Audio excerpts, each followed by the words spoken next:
me what the adjectives are. I don't want a sound from this class. Yes. উঁচু দাঁতের কল্যাণে তারে জামিন পার সিনেমায় সুযোগ মিলেছিল। 8 বছরের সেই ঈশান আওয়াস্তির কথা মনে আছে? তিনি তারে জামিন পার সিনেমার মূল অভিনেতা, যার সহ অভিনেতা ছিলেন আমির খান। মনে থাকলেও তাকে প্রথম দেখায় হয়তো চিনবেন না।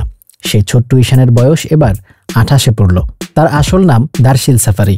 স্কুল ছাত্র দার্শিল একটি নাচের দলের সঙ্গে জড়িয়েছিলেন।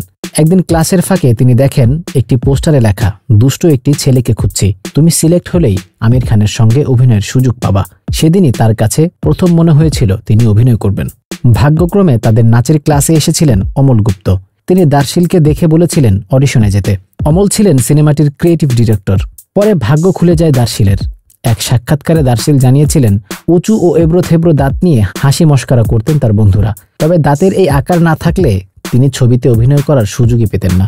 একসময় আমির খান জানতে পারেন সিনেমার জন্য দার্শিলের স্কুলে যাওয়া অনিশ্চিত হয়ে যাবে, 1 বছর নষ্টও হয়ে যেতে পারে। আমির খান তখন নিজে স্কুল কর্তৃপক্ষকে নিশ্চিত করেছিলেন তার পড়াশোনার কোনো সমস্যা হবে না। এক সাক্ষাৎকারে দার্শিল বলেন, ব্যক্তিগত জীবনে অভিনয় থেকে দূরে থাকা সত্ত্বেও আমার জীবনে এগুলো ঘটেছে। আমার উচ্চতা, দাঁত এবং সবকিছু নিয়েই মজা করা হতো।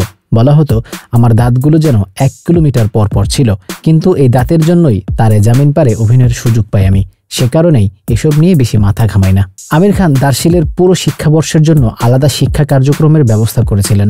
আমির শুটিংয়েও পরিবর্তন আনেন। আমির খান নিজেই দার্শিলের সব শিক্ষার ব্যয় বহন করেছিলেন। পরে দার্শিল ফাইনাল পরীক্ষা দিয়েছিলেন। দার্শিল সাফারি 2007 সালে আমির খানের কাছ থেকে একটি গেম বক্স উপহার পেয়েছিলেন। এটা ছিল তার পাওয়া সেরা উপহার। সেটা তিনি এখনো যত্ন করে রেখেছেন। আমির খানের সঙ্গে অভিনয় করলেও তার পছন্দের তারকা হচ্ছে হৃতিক রোশন। তবে তিনি মনে করেন আমির খান বলিউডের কালজয়ী অভিনেতাদের একজন। 28 বছরের এই অভিনেতাকে সবচেয়ে বেশি শুনতে হয় তার প্রেমিকাকে। এছাড়া তিনি রান্না করতে পারেন কিনা, মদ পান করেন কিনা, এসবও শুনতে হয়েছে। দার্শিলের প্রথম সিনেমা তারে জামিন পার বক্স অফিসে সুপারহিট।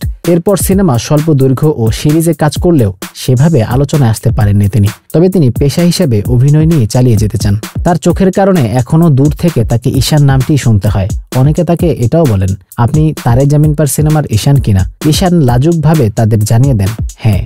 ঈশানের উঁচু ও এলোমেলো দাঁতেই তাকে নিয়ে যায় সাফল্যের চূড়ায়। এত জনপ্রিয়তা সত্ত্বেও স্কুলে এই দাঁতের জন্য কটু কথা শুনতে হয়েছে তাকে। নানা ধরনের অপ্রীতিকর ঘটনার মুখেও পড়তে হয়েছে ছোট্ট ছেলেটিকে। আমির খানের কন্যা ইরার বিয়েতে বহু বছর পর দেখা হয় দার্শিলের ছোট পর্দার মায়ের সঙ্গে।